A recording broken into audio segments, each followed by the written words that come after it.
Olá, amigos da Novo Tempo, estamos começando mais um Bíblia Fácil e nesta nova temporada aprendendo a respeito do livro do profeta Daniel.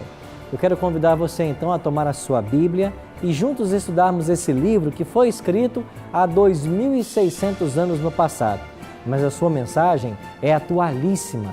Ela foi escrita para as pessoas que vivem em nossos dias, aqueles que vivem no período do tempo do fim, enquanto aguardamos a volta de Jesus Cristo a essa terra.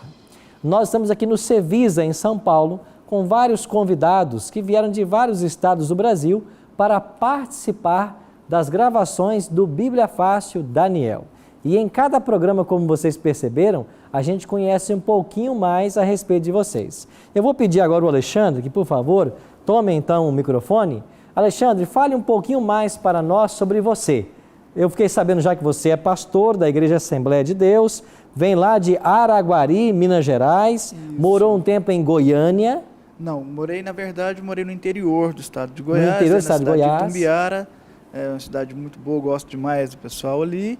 E nesse período em que estive ali para Itumbiara, tive, pela graça de Deus, a oportunidade de conhecer essa linda jovem que está aqui ao meu lado. Que hoje é tua esposa, né, a Kênia? Que tem me ajudado bastante ao longo dessa caminhada e me deu duas filhas maravilhosas. Como chamam as filhas de vocês? Chama Esther e Débora. A Esther com 7 anos, a Débora com 4, que ficaram em casa ali.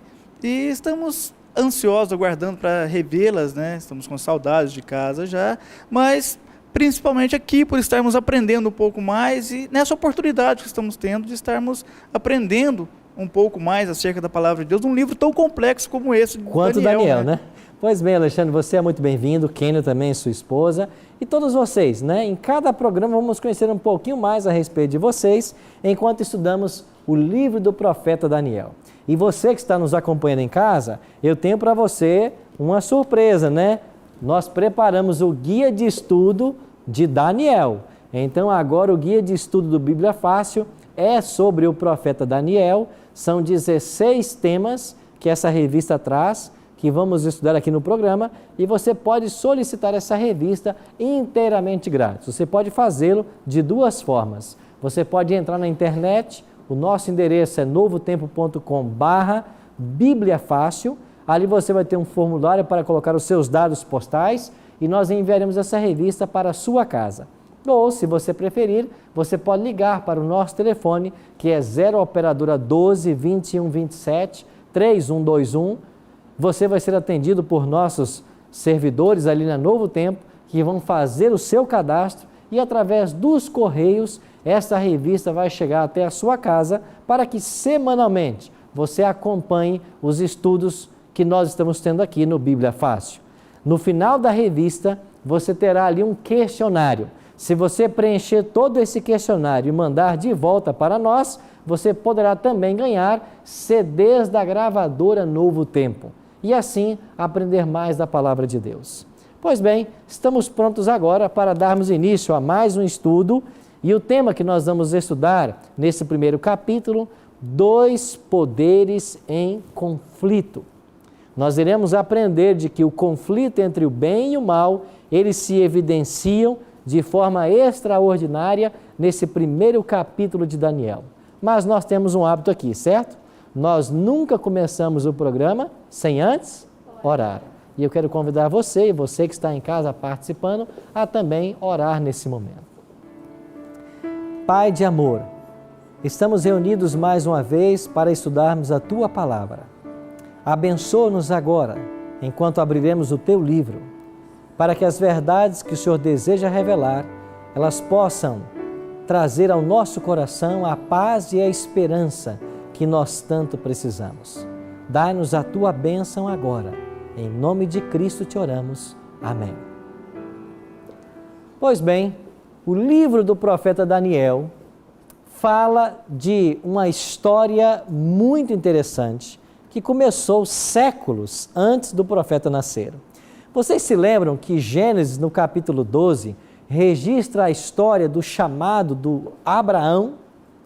Abraão tornou-se pai de Isaque, que era o filho da promessa. Isaque foi pai de Jacó e Jacó teve 12 filhos. Esses 12 filhos receberam nomes distintos e depois eles organizaram clãs, famílias, tribos. Daí veio a história, as 12 tribos de Israel. É porque Deus mudou o nome de Jacó para Israel. Então os 12 filhos de Jacó passaram a ser conhecidos como os 12 filhos de Israel. E Daniel é de uma das tribos, ele é da tribo de Dan. E nós explicamos semana passada que o nome dele, Daniel, significa Deus é meu juiz. Pois bem, o povo de Deus no Antigo Testamento eram as 12 tribos. E elas estavam unidas por um período, pelo menos durante os reinados de Saul, Davi e Salomão. Durante esses 3 reinados, o povo de Israel, o povo de Deus, foi um povo unido em 12 tribos. Mas quando morre Salomão, acontece então a divisão no reino. Jeroboão tornou-se líder de 10 tribos, Roboão tornou-se líder de 2 tribos. Jeroboão, que era um dos soldados de Salomão, fincou sua capital em Samaria. E Roboão, que era filho de Salomão, continuou com a capital em Jerusalém, aonde governou Salomão, Davi e Saul. O reino do norte, ou Israel, é como ficou conhecido, ou como ficaram conhecidas, as 10 tribos que ficaram em Samaria. E o reino do sul ficou conhecido como Judá. Então, a partir da morte de Salomão, nós temos a divisão das tribos. A partir daí, 2 reis, o rei do norte e o rei do sul. Capital, Samaria, capital, Jerusalém. Acontece que no ano 722 a.C., o Império Assírio dominava o mundo. E a Assíria derrotou as 10 tribos do norte e destruiu essas 10 tribos. Então, o povo de Deus, no Velho Testamento, sobrou apenas 2 tribos, que estavam em Jerusalém, conhecidos como o Reino do Sul ou o Reino de Judá, porque uma das 2 tribos era a tribo de Judá. Agora, estas 2 tribos que estavam ao sul, elas também um dia seriam levadas a cativeiro. E o cativeiro chegou nos dias do jovem Daniel, que é o livro que estamos estudando aqui no Bíblia Fácil. Quando vamos então para esse livro, o contexto que nós estamos vivendo é 2 reis. Jeoaquim, o rei do povo de Deus, e Nabucodonosor, o rei de uma nação ímpia, Babilônia. Aparecida? Por favor, é só para entender um pouco melhor. Por que houve essa divisão? Das tribos? Quando Salomão faleceu, houve essa divisão, e por que a Síria destruiu a outra parte? Eu não tenho conhecimento. A história mundial ensina de que sempre as nações quiseram conquistar outras. Houve um momento que o Egito dominou o mundo. E você se lembra bem da história de Moisés e do Êxodo? Naquele momento o Egito é que dominava. Só que quando o poder passou do Egito, a próxima nação que se levantou foi a Assíria. E a Assíria, quando começou a conquistar o mundo, ela quis invadir todos os povos. E o povo de Samaria, onde habitavam as 10 tribos, foi um dos povos que eles também conquistaram. Por que as tribos se dividiram? Porque quando Salomão morre, o filho dele, o Roboão, começou então a governar. Mas em lugar de buscar conselho com as pessoas mais sábias do povo, ele foi até os jovens. E os jovens lhe aconselharam para aumentar os impostos e tornar a carga do cidadão mais pesada. Quando ele fez isso, muitos se rebelaram. Esses que se rebelaram buscaram um novo líder. E eles encontraram esse novo líder em Jeroboão. Então você tem agora a divisão das tribos. Foi por isso que elas se dividiram. Ok? Pois bem, agora abra sua Bíblia em Daniel e vamos para o primeiro capítulo desse livro. Em Daniel, no capítulo 1, o primeiro verso já introduz aí o rei que aparece e vai começar a fazer parte das cenas de todo esse livro. Daniel, no primeiro capítulo, no versículo 1, diz assim: no ano terceiro do reinado de quem? Jeoaquim, rei de Judá, veio Nabucodonosor, rei da Babilônia, a Jerusalém e a sitiou. Pois bem, o primeiro verso de Daniel coloca dois reis, Jeoaquim e Nabucodonosor. Aqui aparecem também dois deuses, porque os deuses eram representados pela nação. Jeoaquim, como representante do povo de Deus, representava Elohim. E eu expliquei que Elohim é o nome de Deus e é uma expressão plural. Por que é plural?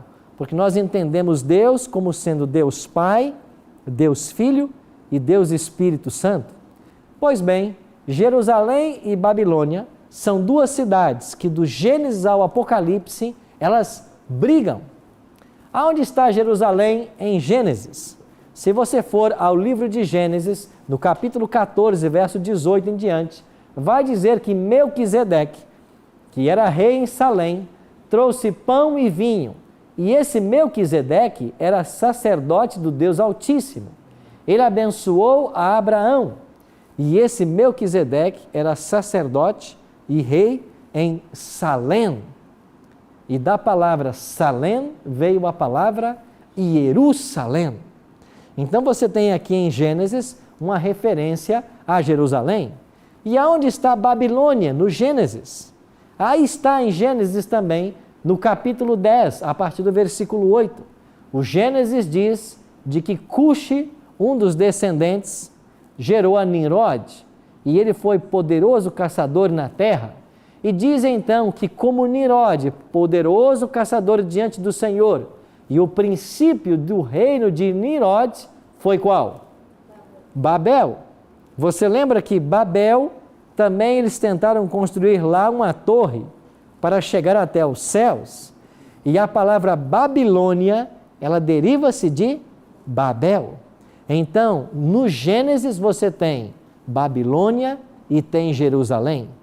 Agora, quando vamos para Apocalipse, olha o que a Bíblia nos ensina em Apocalipse, no capítulo 18, 2 e 3.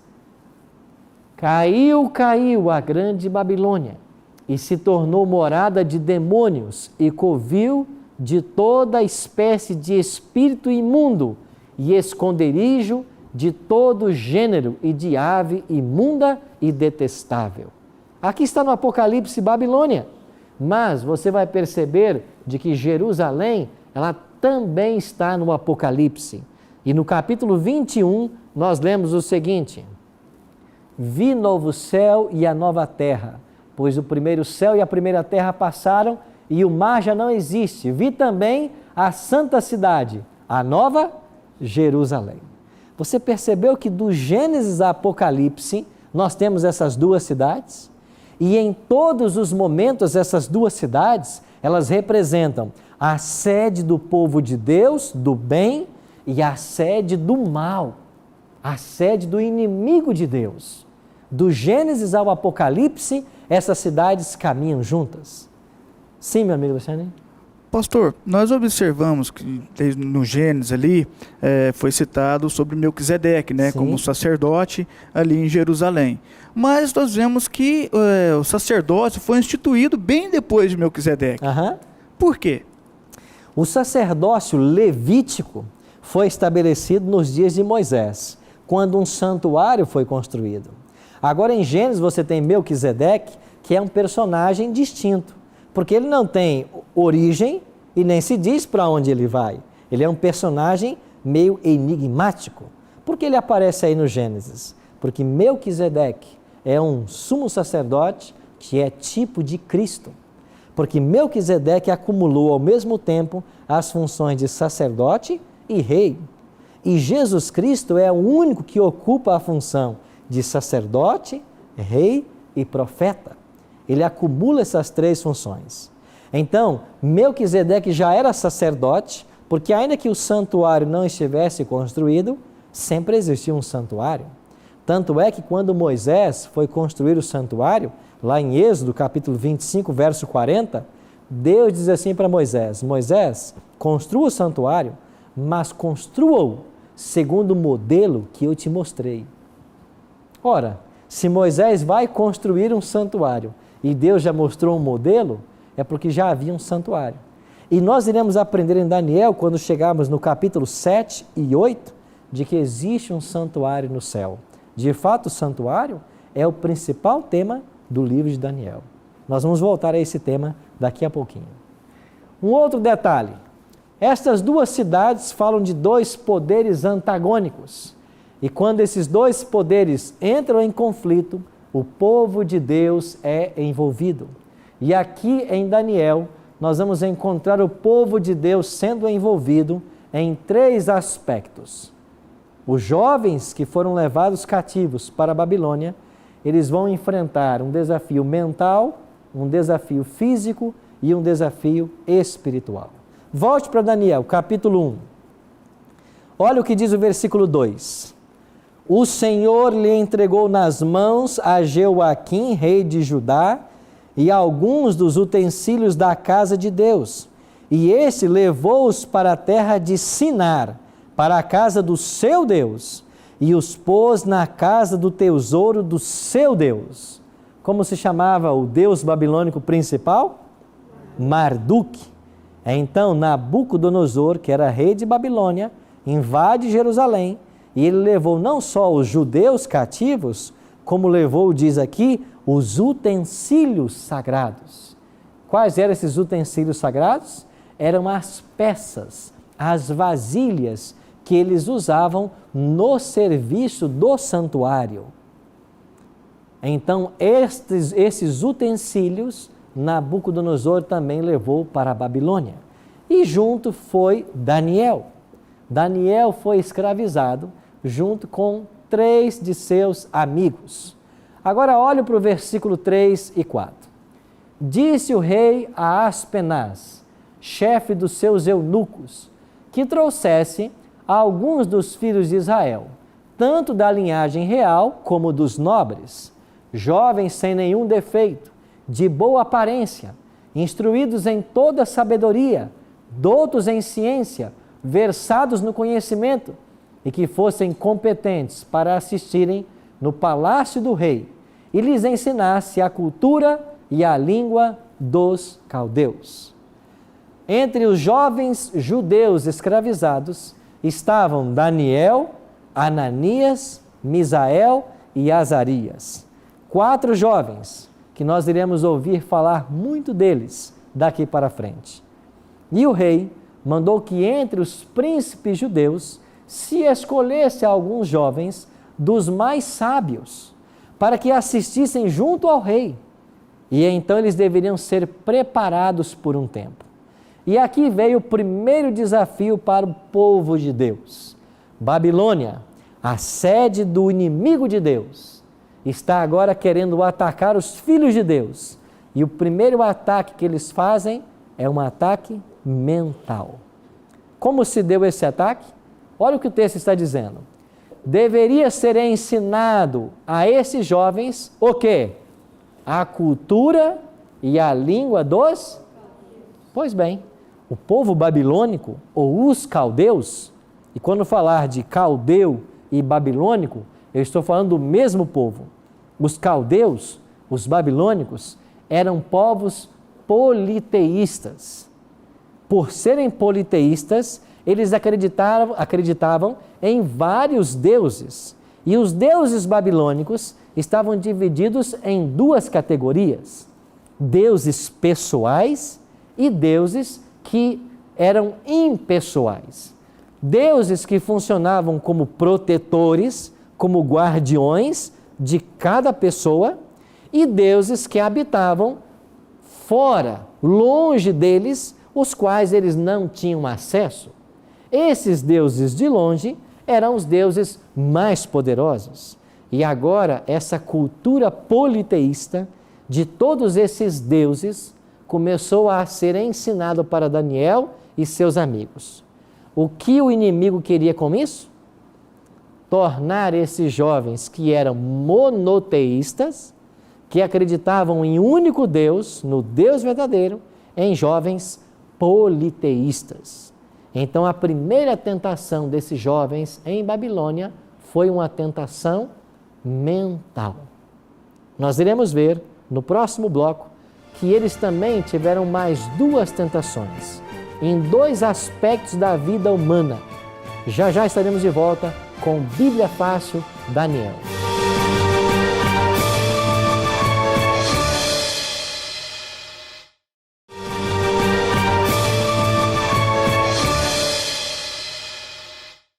Ok, amigos, estamos de volta com Bíblia Fácil. Você que deseja acompanhar essa nova temporada agora, falando sobre o profeta Daniel, nós queremos oferecer para você inteiramente grátis uma revista com todos os 16 temas que iremos estudar aqui no nosso programa. Você pode ligar para nós no telefone 0 operadora 12 21 27 3121 ou então acessar o nosso site novotempo.com/Bíblia Fácil, fazer o seu pedido e através dos correios nós iremos enviar essa revista até a sua casa, para você acompanhar os programas de estudos do livro do profeta Daniel. Pois bem, terminamos o nosso primeiro bloco aprendendo de que 4 jovens hebreus foram levados cativos para a Babilônia: Daniel, Ananias, Misael e Azarias. E esses jovens em Babilônia, eles enfrentaram 3 provas severas. A primeira delas foi uma prova mental. Por quê? Porque eles passariam 3 anos na faculdade babilônica aprendendo a língua e a cultura dos caldeus, dos babilônicos. E essa cultura era tremendamente politeísta, porque os babilônicos adoravam vários deuses. O principal deles chamava-se Marduk. E haviam outros deuses, e esses deuses pediam adoração, pediam sacrifícios. Então esses jovens foram tentados em abandonar o seu monoteísmo e passar a crer em vários deuses. Mas eles resistiram firmemente. Nós vamos ver daqui a pouco o que aconteceu com eles. Um segundo teste que eles passaram foi um desafio físico. Olha para o versículo 5 de Daniel. Daniel 1, verso 5. Determinou-lhes o rei a ração diária das finas iguarias da mesa real e do vinho que ele bebia, e que assim fossem mantidos por 3 anos, ao cabo dos quais assistiriam diante do rei. Estão lembrados que eu falei nessa faculdade babilônica de 3 anos? Eles passaram 3 anos em teste para saber se poderiam ser levados para junto do rei, como assessores pessoais. E o segundo ataque que o inimigo fez a esses jovens teve a ver com o aspecto físico. Por quê? Porque colocou-se diante deles uma mesa com todas as iguarias que o rei comia. E eles comeram das iguarias do rei ou não? Olha para o versículo 8. Olha o que disse Daniel. Daniel 1, verso 8. Resolveu Daniel firmemente não contaminar-se com as finas iguarias do rei, nem com o vinho que ele bebia. Então, pediu ao chefe dos eunucos que lhe permitisse, não o quê? Ele disse, eu não vou me contaminar com as iguarias do rei. Agora, por que que Daniel não comia das iguarias do rei? Por que que Daniel se mostrou firme a ponto de dizer, eu não vou comer? E certamente isso implicaria até mesmo risco para a sua vida. Quais foram os motivos que levaram esses jovens, Daniel e os outros também, a não participar da mesa real? Eu queria que você entendesse que nós temos pelo menos 4 motivos aqui. Primeiro, os babilônicos, como outras nações pagãs, comiam o quê? Carnes imundas. Você sabia que a Bíblia fala sobre carnes imundas? em Levítico, o terceiro livro da Bíblia, no capítulo 11, apresenta ali uma lei sobre os animais que podem ser comidos e os animais que não podem ser comidos. A Bíblia claramente declara de que há animais que não devem ser ingeridos. E no versículo 7, Levítico 11, 7, menciona lá um dos mais usados no Brasil, o porco. Também o porco, diz a Bíblia, ele é imundo. Você que está me assistindo, talvez você nunca ouviu falar sobre isso, mas espera aí, pastor, quer dizer que eu não posso comer carne de porco? Não, não deve. Não só porco. Leia a sua Bíblia em Levítico capítulo 11. Ali há uma relação de animais que você não deve comer. Por que não? Porque eles são imundos. O que significa ser imundo? Não é que ele vive num ambiente sujo, não é que porque o porco mora numa pocilga, não. Eles são imundos porque a carne não é própria para usar como alimentação. De fato, Deus criou o ser humano para ser vegetariano. Nós somos vegetarianos por natureza. Agora, por causa do pecado, o homem começou a comer carne. E Deus, então, permitiu que o homem comesse carne, mas agora criou uma lei separando animais que podem ser comidos de animais que não podem ser comidos. Então, ali na mesa do rei, haviam animais que a Bíblia condena. Por isso, Daniel e seus companheiros não comeram das iguarias do rei. Um segundo motivo, os animais não tinham sido mortos de acordo com a lei levítica. E no livro de Levítico, dá orientação sobre como o animal deve ser sacrificado antes dele ser comido. E eles usavam certos tipos ou agiam de certa maneira de encontro à lei levítica, por isso eles não poderiam comer. Há também um terceiro motivo, uma porção desses animais era oferecida aos ídolos. Esses animais eram sacrificados aos ídolos e depois vinham para as mesas, para que através da comida desses animais, os deuses fossem adorados. Essa era uma prática comum em Babilônia.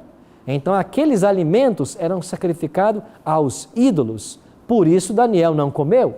E um quarto motivo, o consumo de mantimentos e bebidas alcoólicas contra os princípios da temperança, como apresentado no Antigo Testamento. E ali menciona também o vinho que o rei bebia. E a Bíblia condena o uso do vinho. Diz Provérbios de que vinho nem bebida forte devem ser ingeridas. Diz que o vinho, ele atrapalha a mente da pessoa. E a única forma que Deus tem de se relacionar com o ser humano é através da mente. Por que eles foram atacados nesse ponto? É porque através de uma alimentação, a mente pode ser atacada. E se a mente é atacada, Deus não consegue se comunicar bem com as pessoas. Kênia. Pastor, ao se recusar a comer dessas iguarias, Daniel estava nos incentivando hoje a sermos vegetarianos ou veganos? Claro. Aqui em Daniel capítulo 1, nós temos claramente essa orientação. Olhe, por exemplo, em Daniel capítulo 1, vou dizer para você o versículo. Olha o versículo 12. O que disse Daniel para o cozinheiro-chefe, para convencê-lo a não comer desses alimentos? Experimenta, peço aos teus servos 10 dias, que se nos deem, o quê? Legumes a comer e mais o quê? A água a beber. Então a dieta original de Deus para o ser humano é a dieta vegetariana. E eles praticavam isso. E aqui você percebe claramente um grande desafio, porque eles, ao se negarem a comer desse alimento, eles estavam colocando em risco a própria vida. Mas antes morrer do que desobedecer a Deus, era o lema desses jovens. Sim, Kênia? Ainda nesse tema, mas a gente vê no Antigo Testamento mesmo, Deus mandando sacrificar e comer, e não eram vegetais. Sim. Cordeiros, carneiros. Claro, exatamente. A morte de animais fazia parte do sistema sacrificial. E eles comiam essas carnes desses sacrifícios depois, o sacerdote principalmente. todo o sistema sacrificial e a morte de animais foi estabelecido para orientar o povo de Deus sobre o plano da salvação. E cada animal que era levado até o santuário para ser morto tipificava o Messias, que um dia viria morrer por eles. Agora, o ideal de Deus era que eles não comessem carne, mas Deus permitiu que o homem comesse carne. Por que ele permitiu? Logo após o dilúvio, quando as águas inundaram toda a terra, não sobrou vegetação. E temporariamente Deus permitiu que o homem comesse carne, até que a vegetação voltasse a crescer. Uma vez que a vegetação voltasse a crescer, o homem deveria abandonar o alimento carne. Mas ele não fez isso. Deus, sabendo disso, já havia prescrito uma lei dos animais que você pode comer e não pode comer. Então não é pecado se alimentar da carne, dos alimentos que Deus autorizou, não é pecado. Isso tem que ficar claro para todos nós. Mas o ideal é o quê? É que eu não coma. Então Deus tem um ideal para o seu povo. E o ideal é o vegetarianismo. Não que seja pecado se alimentar dos alimentos limpos, assim chamados na Bíblia. Mas Deus permite. Mas há o ideal divino que é o vegetarianismo. Aparecida? Quais são esses animais que estão... Em Levítico capítulo 11, se você quiser dar uma olhadinha na sua Bíblia, pode abrir comigo aí. E eu vou citar vários para vocês. Levítico capítulo 11, aqui está dizendo assim, leis sobre animais limpos e imundos. Encontrou aí? Versículo 4. Destes, porém, não comereis, dos que ruminam ou dos que têm unhas fendidas, o camelo, verso 5, o arganaz, verso 6, a lebre, verso 7, o porco, verso 9, de todos os animais que há nas águas, comereis os seguintes, todo o que tem barbatanas e escamas, nos mares e nos rios, esses comereis. Verso 10, porém todo o que não tem barbatanas nem escamas, nos mares e nos rios, todos os que enxameiam as águas e todo ser vivente que há nas águas, esses serão para vós outros abominação. Aqui em todo o capítulo são mencionados os nomes de que podemos comer e não podemos, e também algumas características. Nos peixes, por exemplo, devemos comer os que têm barbatanas e escamas. Pastor, Sim, Penha. A Bíblia não cita que Jesus fez um jejum de carne quando ele foi para o deserto? No deserto ele jejuou de todo o alimento, né? Ele ficou 40 dias sem se alimentar. Não comeu nada lá. Agora o Cristo comia carne, certo? Ele celebrou a Páscoa e a Páscoa envolvia o comer o cordeiro. Agora o alimento que Jesus comeu nos dias dele, para a carne que hoje nos é servida, há uma diferença muito grande. Por quê? Com relação ao tipo de carne. A questão de ser saudável ou não. A questão do tratamento que é dado aos animais. E principalmente a questão da proliferação de doenças através da carne, que não era o que acontecia nos tempos bíblicos. Sim, Leonardo? Pastor, é um assunto meio polêmico, né? Sim. Mas, na visão do senhor, o porquê de todos os segmentos, digamos, evangélicos, até não evangélicos, que tentam seguir a palavra de Deus, por que eles aboliram o uso de não comer, de comer a carne, né? No caso. Por que as pessoas não estão preocupadas com esse tema? Na visão do Por que as senhor. igrejas não estão ensinando isso? É. Eu acho porque nós estamos nos afastando da Bíblia. E você que nos assiste em casa, talvez está se perguntando, mas eu nunca ouvi falar sobre isso. Por quê? Respondendo a pergunta do Leonardo, porque as igrejas estão se afastando cada vez mais da Bíblia. E eu quero convidar você para nós voltarmos para a Bíblia. O que esse livro tem para ensinar para você e para mim? Quais são as verdades que ele apresenta e que estão sendo ignoradas, inclusive por pessoas que ensinam a palavra de Deus? Vamos voltar para Daniel e nós vamos compreender agora que esse desafio de não se alimentar foi uma forte prova, mas não foi a última. Ainda faltava um desafio. Falamos do desafio físico, do desafio mental e falta agora o espiritual. Olhe comigo para o versículo 7. e já já vou dar a palavra ao Everton. Daniel 1:7. Os chefes dos eunucos lhes pôs outros nomes, a saber, Daniel, Beltesazar, Ananias, Sadraque, Misael, Mesaque e Azarias, Abednego. Por que é que os babilônicos mudaram os nomes dos judeus? Você tem que entender de que numa cultura hebraica, para um judeu, o nome é carregado de significado. E quando o pai dá um nome a um filho, ele o faz por circunstâncias do nascimento ou talvez por uma expectativa que ele cria para esta criança. Ou este nome está relacionado diretamente com o Deus que ele serve. Por exemplo, olhe para o nome de Elias, o grande profeta Elias. O significado de Elias, e lá está o nome hebraico, é Deus é supremo. Jeremias, Deus é exaltado. Neemias, Deus conforta. Ezequias, Deus minha força. Isaías, salvação de Deus. Obadias, servo de Deus. Você percebe que os nomes hebraicos, eles estão carregados de monoteísmo, eles estão carregados de um relacionamento com Deus? E esses 4 jovens não era diferente. Olha para os nomes. Daniel, Deus é meu juiz, como já estudamos aqui. Olhe para o outro nome.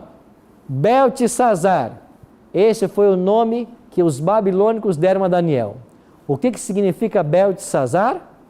Bel proteja a sua vida, a vida do rei. Quem é Bel? É uma deidade babilônica. Não é a principal. A principal é Marduk, mas às vezes chamavam Marduk de Bel. Então Bel era uma divindade em Babilônia. Pegaram o nome de Ananias, que significa o Senhor é bondoso comigo, e colocaram o quê? Sadraque. Inspiração a que Deus? Ao Deus Sol, que eles adoravam em Babilônia. Pegaram o nome de Misael, que significa semelhante a Deus, e colocaram Mesaque, servo da deusa Sheba, uma outra divindade babilônica. Pegaram o nome de Azarias, o Senhor é meu ajudador, e colocaram Abednego, ou seja, servo do deus Nebo. Você viu o que eles tentaram fazer com os jovens? Tentaram anular a identidade, isso mesmo, tentaram tirá-los da religião verdadeira, colocá-los no falso caminho. Você percebe que esses jovens foram envolvidos aqui num grande conflito? Como é que eles responderam a tudo isso? Eles aprenderam a cultura, mas não foram influenciados por ela. Eles não se alimentaram das finas iguarias do rei, mas foram testados 10 dias. E a aparência deles no final dos 10 dias era melhor. E no final dos 3 anos, os 4 vieram à presença de Nabucodonosor. E Nabucodonosor os entrevistou, o grande rei de Babilônia. E sabe foi o que é que esse grande rei concluiu? Olha aqui no capítulo 1, versículo 18. Vencido o tempo determinado pelo rei, para que os trouxessem, o chefe dos eunucos os trouxe à presença de Nabucodonosor. Então o rei falou com eles, e entre todos não foram achados outros como quem? Daniel, Ananias, Misael e Azarias. Por isso passaram a assistir diante do rei. Olhe para o versículo 15. No fim dos 10 dias, a sua aparência era melhor, estavam mais robustos do que todos os jovens que comiam das finas iguarias do rei. Olhe para o versículo 20. Em matéria de sabedoria e de inteligência, sobre o que o rei lhes fez perguntas, os achou quantas vezes mais sábio? 10 vezes. Quantos dias foram os testes? 10 dias. O primeiro teste foi 10 dias. E quantas vezes eles foram achados mais sábios? 10 vezes. Ou seja, para cada dia que eles foram fiéis, Deus aumentou a sabedoria deles em uma vez. Em relação a quem? a todos os sábios de Babilônia. E sabe quem eram os sábios de Babilônia? Os homens mais inteligentes da terra. Mas Daniel e os seus amigos eram 10 vezes mais inteligentes do que isso. Amigos, Daniel continuou até o primeiro ano de quem? O capítulo 1 termina dizendo: Daniel continuou até o primeiro ano de Ciro. Quem é Ciro? Ciro é o líder da Medopérsia. Medopérsia é o império que derrotaria a Babilônia. Então Daniel permaneceu porque foi fiel a Deus. O Everton? Pastor, só para tirar uma dúvida referente que nós estávamos falando de carne imunda, é errado comer algo que esteja misturado com a carne imunda? Sim. A carne imunda não deve ser comida e qualquer alimento que foi preparado junto com ela também deve ser rejeitado. E eu vou aproveitar a sua pergunta e colocar um detalhe a mais. O simples fato de assentar-se na mesa do rei e ter fingido comer da carne do rei, em si seria um ato de violação contra os preceitos de Deus. Porque eles se alimentavam ali para homenagear aos seus deuses. E Daniel escapou de tudo isso. Vocês já ouviram falar na revista National Geographic? É uma revista internacional de alta qualidade. E tem uma revista no Brasil, a National Geographic no Brasil. Olha o que essa revista escreveu sobre os adventistas do sétimo dia. A igreja, falando da igreja adventista, proíbe fumar, consumir álcool e comer alimentos que a Bíblia considera impuros, tais como a carne de porco. Também tenta desestimular o consumo de outras carnes, alimentos muito gordurosos, bebidas com cafeína e condimentos e temperos, considerados estimulantes. Cereais, frutas, verduras e nozes constituem a alimentação escolhida para nós pelo Criador. Os religiosos também guardam o descanso no sábado, dia em que socializam com outros membros da igreja e desfrutam de um período de descanso. A maioria dos adventistas segue esse estilo de vida prescrito, demonstrando talvez o poder de combinar saúde com religião. National Geographic, novembro de 2005. Sabe o que essa matéria concluiu sobre os adventistas? Na Califórnia, aonde eles entrevistaram 34 mil adventistas, o adventista vive 4 anos a mais que o californiano em geral. Os adventistas vegetarianos vivem de 8 a 12 anos a mais do que a população em geral.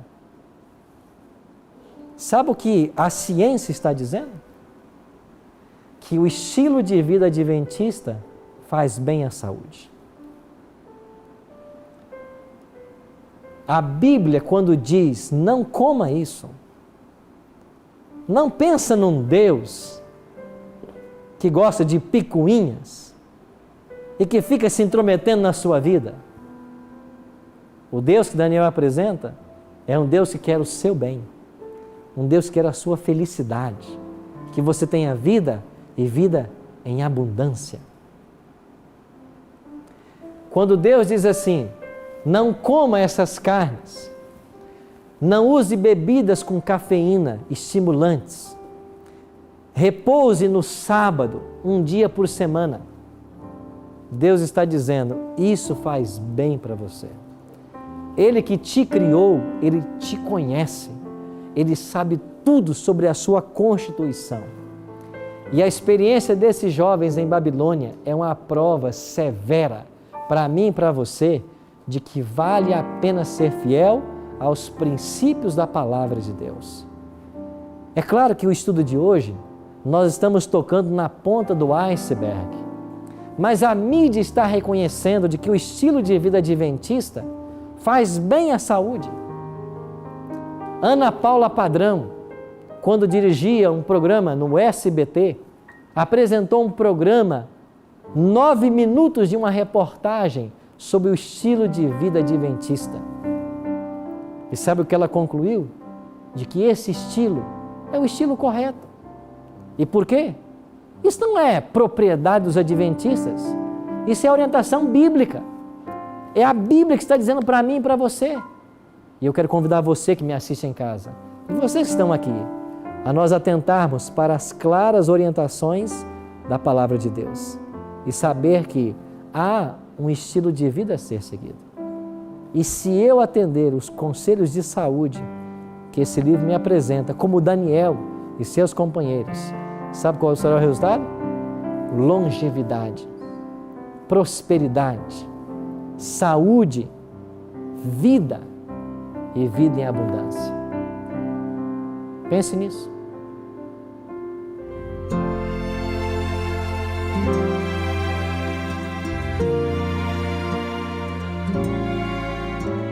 Um dia no jardim, o mal se levantou, trazendo a desarmonia.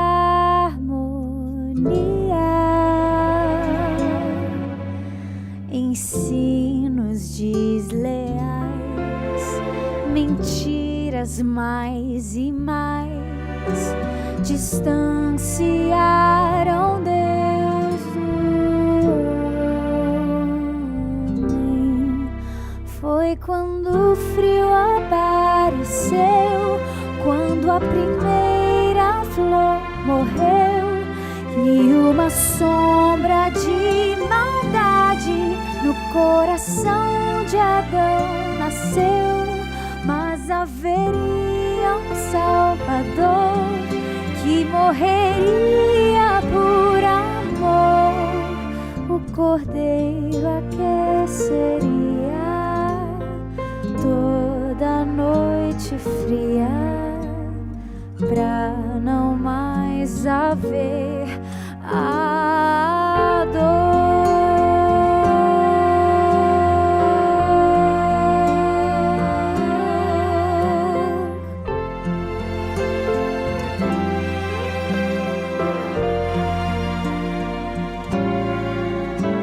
A morte, a dor cruel rasgaram fino véu da consciência do pecado.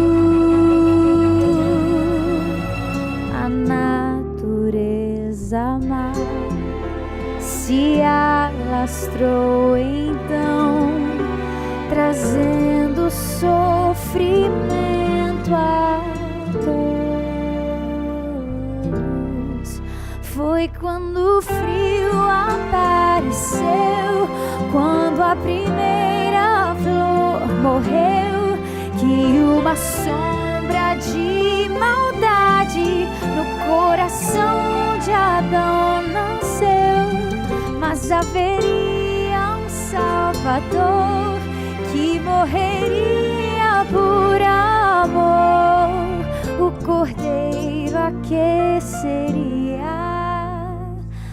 toda noite fria, pra trazer conforto. Haverá lugar para aquele que aceitar o sacrifício do Cordeiro que deu a vida pra salvar. Não mais tristeza, não mais dor, neste eternal lugar de amor. Nossa vida foi comprada, falta perdoada, sangue o preço do perdão.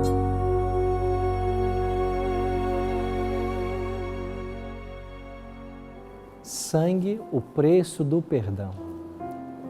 Para que eu e você pudéssemos ter perdão de todos os pecados, o Filho de Deus foi levado até a cruz e lá crucificado. A salvação que Cristo traz a alguém não apenas atinge o aspecto espiritual. A salvação é algo tão poderoso que toma conta do espiritual, toma conta do mental e toma conta do físico. Deus não salva o ser humano em um único aspecto. Ele o salva na sua totalidade. E quem é salvo em Jesus Cristo vive de acordo com as normas desse livro. E sabe o que esse livro ensina? Que não é pecado comer carne. O ideal é que você não coma nenhum tipo de carne. Mas não é pecado se você comer as carnes que ele disse que você pode comer. Mas é pecado comer certos tipos de carne que ele, sabendo que não fazem bem para você, ele já disse quais são. Agora, você quer ser religioso e não quer cuidar do corpo? Não existe isso. Porque o apóstolo Paulo, em Romanos 12, versos 1 e 2, ele nos desafia a apresentarmos o nosso corpo como um sacrifício vivo. E sabe quando é que você faz isso? Quando você não come carne imunda, quando você não usa estimulantes, quando você não fuma, quando você não bebe, quando você não usa nada que faça mal ao seu organismo. Por isso, Paulo, em 1 Coríntios 10, 31, vai dizer: quer comais, quer bebais, façais qualquer outra coisa, fazei tudo para a honra e glória de Deus. Estamos nós dispostos a glorificar a Deus no nosso corpo, vivendo de acordo com os seus preceitos? Ou vamos achar que nós somos mais sábios do que Deus e vamos continuar comendo e bebendo o que eu bem entender, achando que com isso eu posso glorificar a Deus e ter saúde? Claro que não. Se nós fôssemos leais à orientação da palavra de Deus, aonde estaríamos nós como povo de Deus? Quem seríamos nós? Que mente possuiríamos? Quanta sabedoria nós teríamos? Quanta mansidão? Quanta paz no coração? Quanta disposição em tratar bem aos outros? É tudo isso que a Bíblia deseja para mim e para você. Por isso, ore comigo agora, para que o Espírito Santo nos impressione com essas verdades e que tomemos as decisões certas. Pai querido, obrigado por tuas orientações nesta hora, pela tua palavra que traz luz sobre a reforma que deve haver em nossa vida, os cuidados que devemos ter com aquilo que ingerimos, com o nosso conceito de Deus, com a cultura que nós estamos absorvendo. Que sejamos vitoriosos como foram Daniel, Ananias, Misael e Azarias. E que nós continuemos, como eles continuaram, firmes ao Senhor até o dia da tua volta. Esta é a nossa oração, em nome e por amor de Jesus. Amém.